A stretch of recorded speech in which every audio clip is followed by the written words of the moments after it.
Hi guys, welcome to വീലെ. Discounts സാധാരണയായിട്ട് നമുക്ക് എക്സാമിന് ചോദിക്കുന്നൊരു ചോദ്യമാണ് ഡിസ്കൗണ്ടിനെ ബേസ് ചെയ്തുകൊണ്ട്. അപ്പോൾ ബേസിക്കലി എന്താണ് ഡിസ്കൗണ്ട് എന്ന് പറയുന്നത്? ഇപ്പോൾ ഉദാഹരണത്തിന് നമുക്കൊരു ഷോപ്പിൽ ചെല്ലുന്ന സമയം അവിടെ 1000 രൂപയുടെ ഒരു വസ്തു അത് 10% ഡിസ്കൗണ്ടിൽ വിൽക്കുക എന്ന് പറയുന്നതുകൊണ്ട് അർത്ഥമാക്കുന്നതാണ്, അതായത് ആ വസ്തുവിൻ്റെ വിലയിൽ 10% കുറവുണ്ടായിരിക്കും. അതായത് ഡിസ്കൗണ്ട് കഴിയുമ്പോൾ ആ വസ്തുവിൻ്റെ വില എന്ന് പറയുന്നത് 10% എന്ന് പറയുന്നത് 100 ഇത് കഴിഞ്ഞിട്ടുള്ള വിലയായിരിക്കും. അതായത് 900 രൂപയായിരിക്കും ആ വസ്തുവിൻ്റെ പുതിയ വില എന്ന് പറയുന്നത്. അതുപോലെ ഉദാഹരണത്തിന് ഒരു വസ്തുവിൻ്റെ വില എന്ന് പറയുന്നത് 1200 ആണെങ്കിൽ ആ വസ്തുവിന് 20% ഡിസ്കൗണ്ട് ഉണ്ട് എന്ന് പറയുമ്പോൾ ആ വസ്തുവിൻ്റെ വിലയുടെ 20% അതിൽ കുറവ് കാണും. അതായത് 1200-ൻ്റെ 10% എന്ന് പറയുന്നത് 120. സോ 20% എന്ന് പറയുന്നത് 240 രൂപയാണ്. അപ്പോൾ ആ വസ്തുവിൻ്റെ പുതിയ വില എന്ന് പറയുന്നത് 1200 മൈനസ് 240 ആയിരിക്കും. അതായത് 960 ആയിരിക്കും ആ വസ്തുവിൻ്റെ പുതിയ വില എന്ന് പറയുന്നത്. ബേസിക്കലി ഇതാണ് ഡിസ്കൗണ്ട് എന്ന് പറയുന്നത്. സാധാരണ നമുക്ക് എക്സാമിന് ചോദ്യം ചോദിക്കുക ഇത് ഏകദേശം ഇതുപോലെയൊക്കെ ആയിരിക്കും. അതായത് find the single discount equivalent to a series of 20% and 10%. അതായത് ഒരു വസ്തുവിന് ആദ്യം 20% ഡിസ്കൗണ്ട് നൽകി, അതിനുശേഷം 10% ഡിസ്കൗണ്ട് നൽകി. നമ്മളോട് പറഞ്ഞിരിക്കുന്നത് ഇക്വലൻ്റ് ഡിസ്കൗണ്ട് എത്രയാണെന്ന് കണ്ടുപിടിക്കാനാണ്. അപ്പോൾ അതിന് ഏറ്റവും എളുപ്പം നമുക്ക് തന്നിരിക്കുന്ന വസ്തുവിൻ്റെ വില എന്ന് പറയുന്നത് 100 വിചാരിക്കുക. ആ വസ്തുവിൻ്റെ ഒറിജിനൽ പ്രൈസ് എന്ന് പറയുന്നത് 100. അതിനാദ്യമേ 20% ഡിസ്കൗണ്ടാണ് നൽകിയത്. അപ്പോൾ 100-ന് 20% ഡിസ്കൗണ്ട് നൽകിക്കഴിഞ്ഞാൽ ആ വസ്തുവിൻ്റെ വില എത്രയാകും? 100-ൻ്റെ 20% എന്ന് പറയുന്നത് 20 തന്നെയാണ്. അപ്പോൾ അതിൻ്റെ 20% ഡിസ്കൗണ്ട് നൽകിക്കഴിഞ്ഞുള്ള പുതിയ വില എന്ന് പറയുന്നത് 80 ആയിരിക്കും. ഓക്കെ, ഈ 80-ന് ശേഷം എന്ത് സംഭവിച്ചു? അതിന് 10% കൂടി ഡിസ്കൗണ്ട് നൽകി. 10% കൂടി ഡിസ്കൗണ്ട് നൽകുക എന്ന് പറഞ്ഞാൽ 80-ൻ്റെ 10% എത്രയാണ്? 8. അപ്പോൾ അതും കൂടി പോയി കഴിഞ്ഞ് ഈ വസ്തുവിൻ്റെ പുതിയ വില എന്ന് പറയുന്നത് എത്രയായി വരും? 72 രൂപയായിരിക്കും. അതായത് 80-ന് മുകളിലാണ് 10% ഡിസ്കൗണ്ട് നൽകിയത്.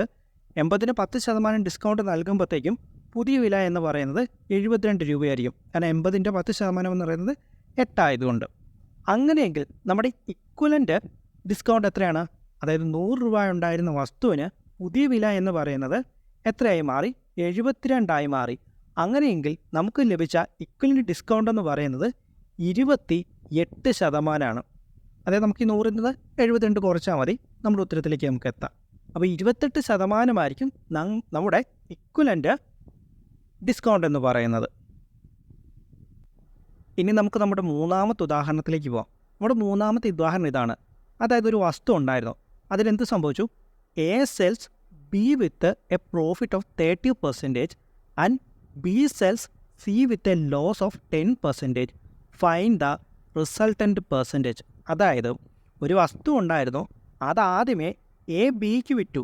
എ ബിക്ക് വിറ്റ സമയം എന്ത് സംഭവിച്ചു? 30% പ്രോഫിറ്റ് ലഭിച്ചു. ഓക്കെ, എ ബിക്ക് വിറ്റ സമയം അതിന് 30% പ്രോഫിറ്റ് ലഭിച്ചു.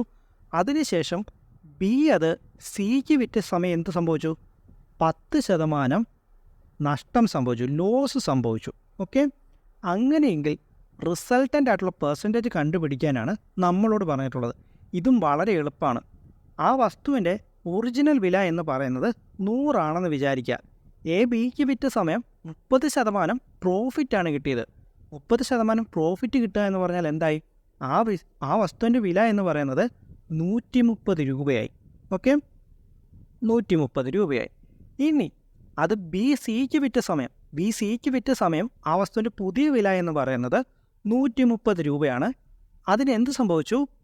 10% നഷ്ടം സംഭവിച്ചു. 10% നഷ്ടം സംഭവിക്കുക എന്ന് പറഞ്ഞാൽ 130-ൻ്റെ 10% എന്ന് പറയുന്നത് എത്രയാണ്? 130-ൻ്റെ 10% എന്ന് പറയുന്നത്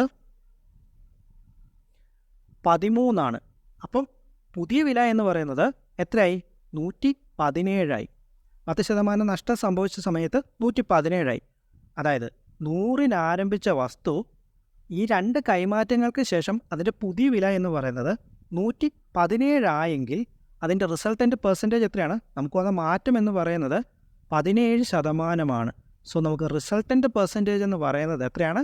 17%. ഓക്കെ. സോ അപ്പോൾ ഡിസ്കൗണ്ടിൻ്റെ ആദ്യത്തെ വീഡിയോ ആണിത്. ഡിസ്കൗണ്ടിൻ്റെ വിവിധ ക്വസ്റ്റ്യൻസ് നമുക്ക് ഇനിയും ചെയ്ത് നോക്കാനുണ്ട്. അത് നമുക്ക് വരുന്ന വീഡിയോകളിലൂടെ ചെയ്ത് നോക്കാം. അപ്പോൾ അതിനു മുമ്പ് ഇനി വീഡിയോ കൺക്ലൂഡ് ചെയ്യുന്നതിന് മുമ്പ് നമ്മുടെ വളരെ ചെറിയൊരു ചാനലാണ്. നിങ്ങളുടെയൊക്കെ സപ്പോർട്ട് ഉണ്ടെങ്കിൽ മാത്രമേ നമുക്ക് മുന്നോട്ട് പോകാനായിട്ട് സാധിക്കുകയുള്ളൂ. വീഡിയോയിൽ എന്തെങ്കിലുമൊക്കെ പോരായ്മകളുണ്ടെങ്കിൽ ഡെഫിനറ്റ്ലി നിങ്ങളത് കമൻറ്റ് ചെയ്യുക. ഓക്കെ. അതുപോലെ ആരെങ്കിലും ചാനൽ സബ്സ്ക്രൈബ് ചെയ്യാത്തവരുണ്ട്, സബ്സ്ക്രൈബ് ചെയ്യുക, ഹെൽപ്പ് ചെയ്യുക. Okay, thank you. നമുക്ക് അടുത്ത വീഡിയോയിലൂടെ കാണാം.